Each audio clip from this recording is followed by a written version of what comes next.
অনেক দিন পর বাসায় ভুনা খিচুড়ি রান্না করেছি আর তার ছোট্ট একটা ভিডিও মেক করেছি আর সেই ভিডিওটা আপনাদের মাঝে শেয়ার করছি। আশা করি ভিডিওটি ভালো লাগবে। প্রথমে ভুনা খিচুড়ির জন্য 2 কাপ পোলার চাল নিয়েছি, এখানে চিনি গুঁড়া পোলার চাল, আর নিয়েছি 1 কাপ মসুরের ডাল। আপনারা অন্য ডাল ব্যবহার করতে পারেন এই খিচুড়িতে। পেঁয়াজ কুচি নিয়েছি, আস্ত রসুনের কোয়া নিয়েছি, আর খিচুড়িটাতে যেহেতু আমি সবজি ব্যবহার করব তার জন্য ফুলকপি ও নতুন আলু নিয়েছি। আরও নিয়েছি মটরশুঁটি, আর বাড়তি ফ্লেভারের জন্য আস্ত কাঁচামরিচ ব্যবহার করব। চলুন চুলায় খিচুড়িটা রান্না করি।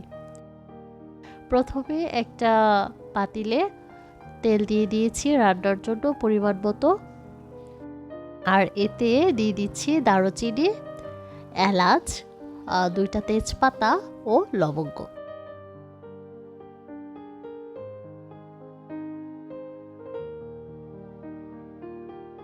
পেঁয়াজ কুচি দিয়ে দিব, আর আস্ত রসুনের কোয়া দিয়ে দিব। একসাথে একটু ভেজে নিচ্ছি। এই খিচুড়িটা কিন্তু শীতের এই সবজি দিয়ে রান্না করলে খেতে বেশ ভালো লাগে। দিয়ে দিচ্ছি আদা এবং রসুন বাটা, একটু নেড়ে চেড়ে দিচ্ছি আর তেলের সাথে ভেজে নিচ্ছি, এতে করে মশলার কাঁচা স্মেলটা থাকবে না। অল্প পানি দিয়ে গুঁড়া মশলাগুলো দিয়ে দিব।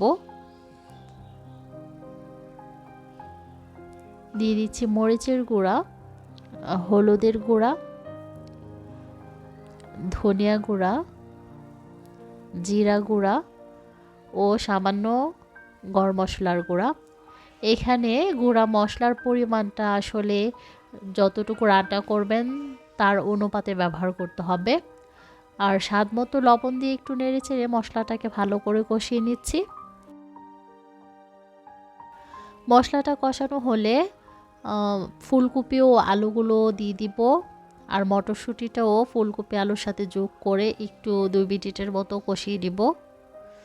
এতে করে মশলাগুলো সবজির ভিতরে খুব সুন্দরভাবে ঢুকবে।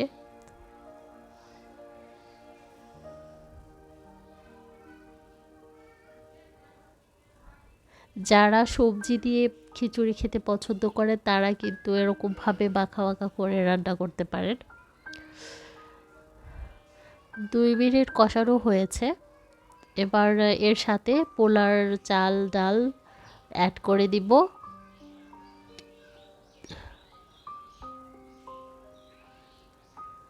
আবারও একটু নেড়ে চেড়ে হালকা ভেজে নিব।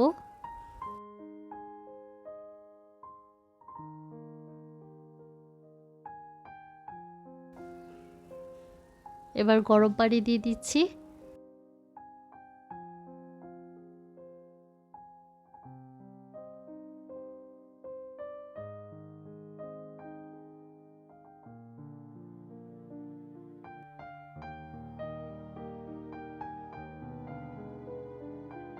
কাঁচামরিচগুলো দিয়ে দিচ্ছি।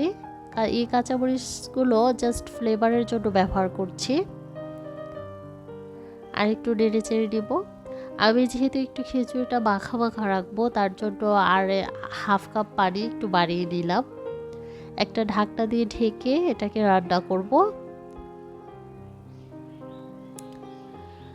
এই পর্যায়ে চুলার আঁচটা একদমই বন্ধ করে দিয়েছি এবং আমার খিচুড়িটাও হয়ে গেছে। একটু উল্টিয়ে পাল্টিয়ে আবারও ঢাকনা দিয়ে ঢেকে দিলে খিচুড়িটা একদম পারফেক্ট হয়ে যাবে। সবশেষে একটু ঘি দিয়ে একটা ঢাকনা দিয়ে ঢেকে দিব। ঘিটা অনেকে স্কিপ করতে পারেন, আর দিলে খেতে বেশ সুন্দর একটা ফ্লেভার পাওয়া যায় এবং খেতেও ভেরি টেস্ট হয়। ঢাকনা দিয়ে ঢাকার পর ফাইনাল লুক হচ্ছে খিচুড়ির। এটা খুবই স্মেল আসছে সুন্দর এবং অনেকটাই মাখা মাখা হয়েছে। এবার গরম গরম পরিবেশন করব। আমার আজকের রেসিপি পর্যন্তই। সবাই ভালো থাকবেন, সুস্থ থাকবেন। আল্লাহ হাফেজ।